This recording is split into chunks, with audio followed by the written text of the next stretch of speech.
live in a retirement community, and I want to show support for this movement.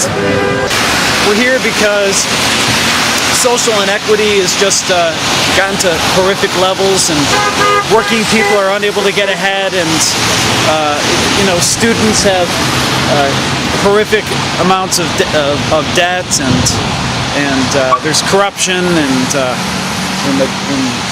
practically every level of government, and we're here to say that we're mad as hell and we're not going to take it anymore. And it's the inequality of any kind, whether it's social inequality or economic inequality. Any situation in which you have a group of people that are not on the same playing field, you're asking for a large. I don't know, I'm pissed off at the corporate greed. And this is going to? Loaves and Fishes, the food pantry for Naperville.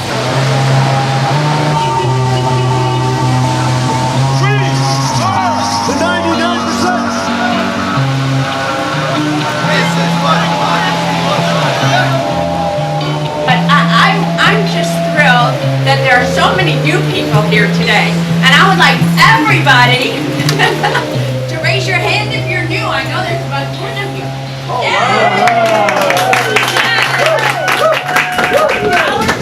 The fact is, Naperville is well known in this area. Chicago is always talking about Naperville. We're always on the news for something, what we do in this area now. I think Naperville is a strong place.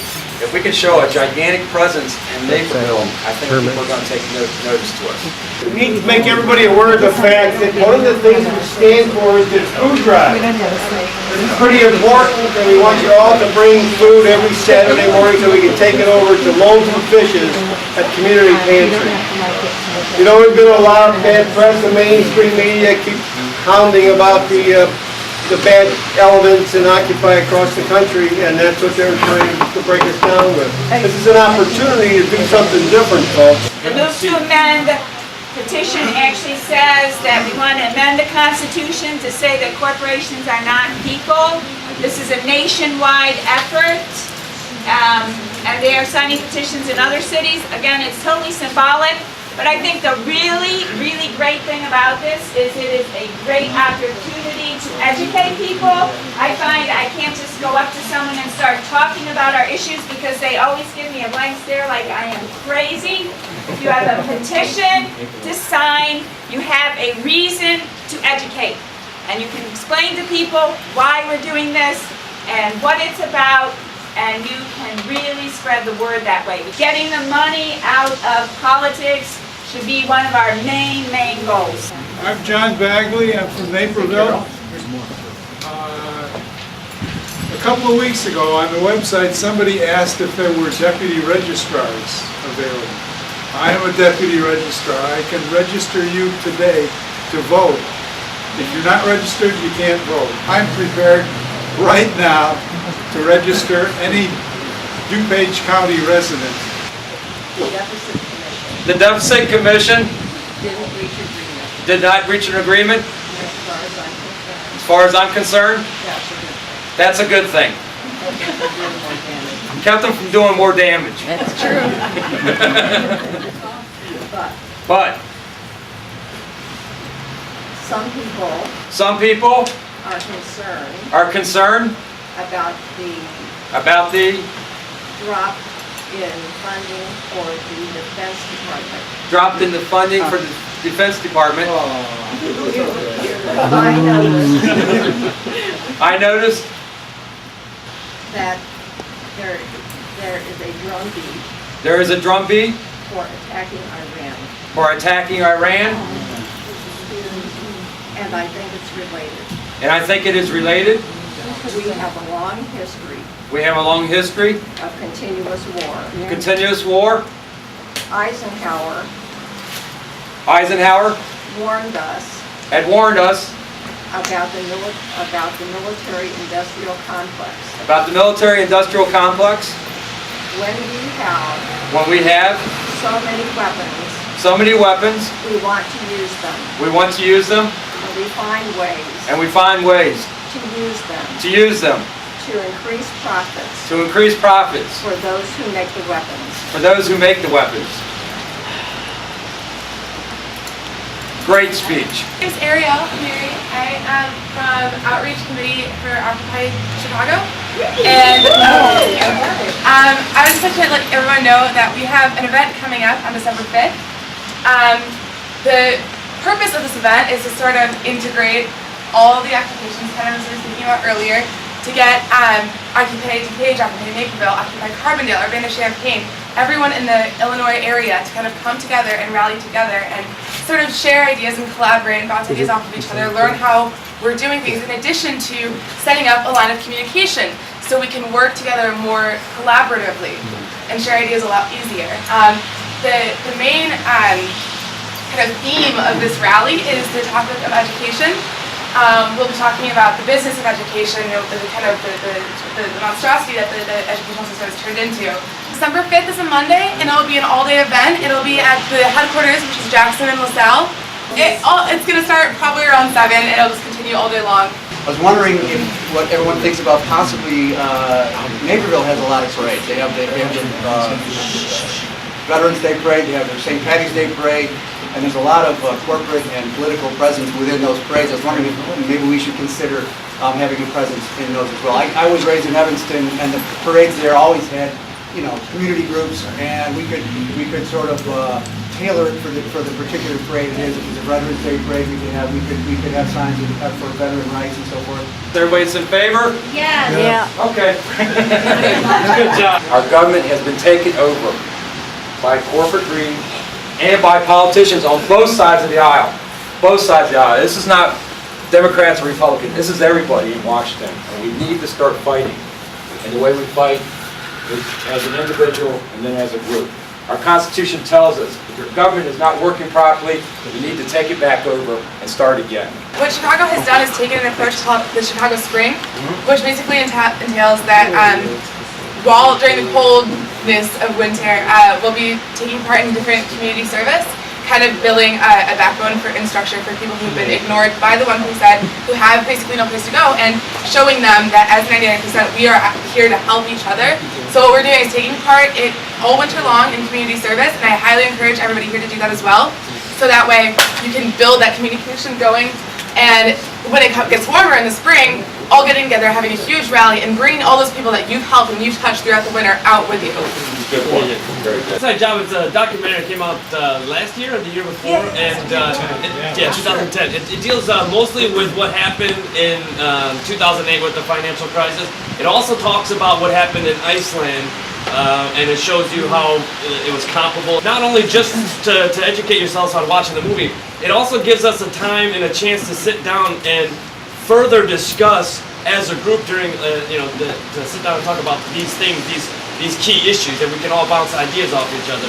If there isn't already a direct action committee in Occupy Naperville, one will form so that we can begin talking about maybe smaller groups going and doing decisive direct actions. So the direct actions could be the community work where we help people. It could be different kinds of protests. You know, there was the Stand Up Chicago, Occupy Chicago, mic check of Governor Walker. It was an incredible action, a very small group, and it just shows what a small group of people doing a decisive action can really just make waves everywhere. And after that, you just saw mic checks all over the country. So these are the kind of things I think we can do. Grow the movement, but then go out and do different actions in different areas. We're going to be showing the film Shock Doctrine, based on the book by Naomi Klein, which is looking at the issue of disaster capitalism. And it's a powerful film, and we will have some experts there to discuss the film with us. It's a free and open program.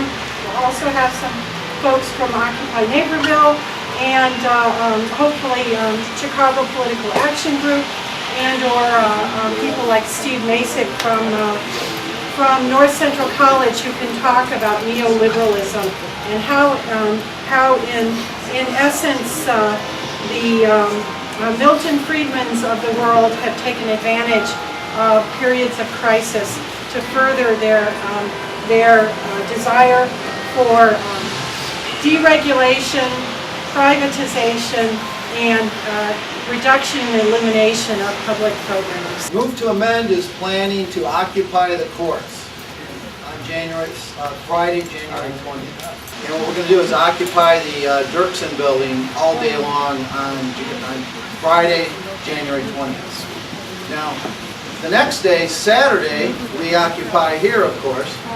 And I'm just putting this out there. We don't have to make any decisions today, but it would be great if we did some kind of action on Saturday, January 21st, associated with this Citizens United debacle. And one idea would be a funeral procession. The only thing I wanted to talk about was our facilitator meeting on Thursday at the DuPage County Coffee House at 213 building. And anybody that's interested in coming, please come out. It's going to be this Thursday. It's every Thursday. I just want to give you an update on some foreclosure stuff.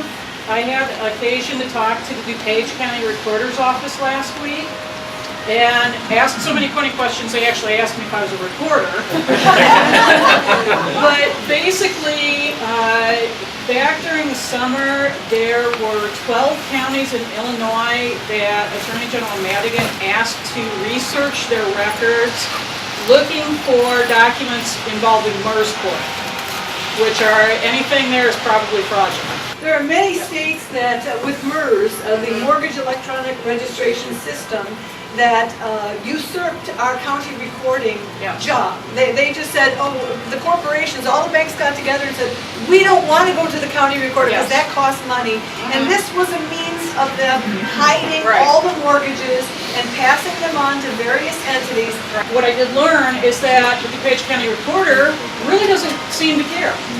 That they may have thousands of fraudulent property documents in their possession.